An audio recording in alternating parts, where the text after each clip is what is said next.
April 25th is known as ANZAC Day, particularly in Australia and New Zealand. It commemorates the landing of British and Allied forces on the beaches of Gallipoli in Turkey in the First World War. 100 years later, many people treat ANZAC Day like it should be a religious observance. But what's amazing to me is how many people know so little about what actually happened. In short, unless you're a student of history and have done focused reading, you're just remembering what you were told in school or what the government tells you now.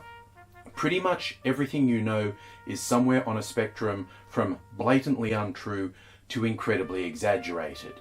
What is true is far too many young men on both sides lost their lives for no good reason. British High Command had the plan to take the sea passage through the Dardanelles, which was Turkish territory. This would help in their war effort. Turkey was aligned with Germany, more because they were opposed to Russia than they were opposed to Britain, but that's the way sides were drawn. The initial naval campaign failed, and they followed that up with a land campaign where ground troops landed at Gallipoli. The key thing that a lot of people really don't understand is this was a complete failure. It was a disaster. There were massive losses, particularly on the Turkish side as they defended their homeland, but nothing ever came in any strategic or military sense that made the adventure worthwhile. Many people said this campaign gave Australia and New Zealand their sense of national identity for the first time. That may be true, but it certainly created the birth of modern Turkey out of the ruins of the Ottoman Empire and the rise of Ataturk, one of the leaders of the Turkish military who became essentially the founder of modern secular Turkey. Some key things worth understanding about the campaign, aside from the fact from the Allied point of view it was a complete disaster. The veterans themselves did not want Gallipoli focused on.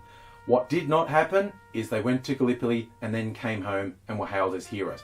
They went to Gallipoli and then they went on to war in Europe, where they did serve with distinction. And that is what most of the veterans wanted people to focus on.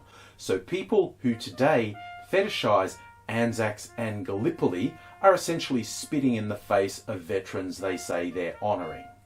Another point that's often raised when discussion of changing the Australian flag comes up is people say you can't because the diggers at Anzac Cove fought under the Australian flag. Well, I'd raise 2 points. One, if you're talking about fighting for freedom, I would say freedom includes evolving and changing and growing up and shedding your colonial shackles. But most importantly, the Australian flag never flew at Gallipoli. Australians, New Zealanders, other allied forces with the British fought under British flags. So the argument that you can't change the flag because Anzac makes no sense whatsoever. One of the amazing things that came out of the Gallipoli campaign was the bond between the opposing sides, the Anzacs and the Turks, while enemies moved beyond that after the war, and there's a real bond, and the event is commemorated every year in the place where everything happened. By the way, it's commemorated. Never say Happy Anzac Day. We don't celebrate Anzac Day, we commemorate it. And it's best commemorated in my mind by listening to the words of Ataturk, one of the most moving bits of writing I have ever seen to do with war. Ve muharebeler burada kanlarını dökenlerin kahramanlığını bütün dünyaya kanıtlamıştır.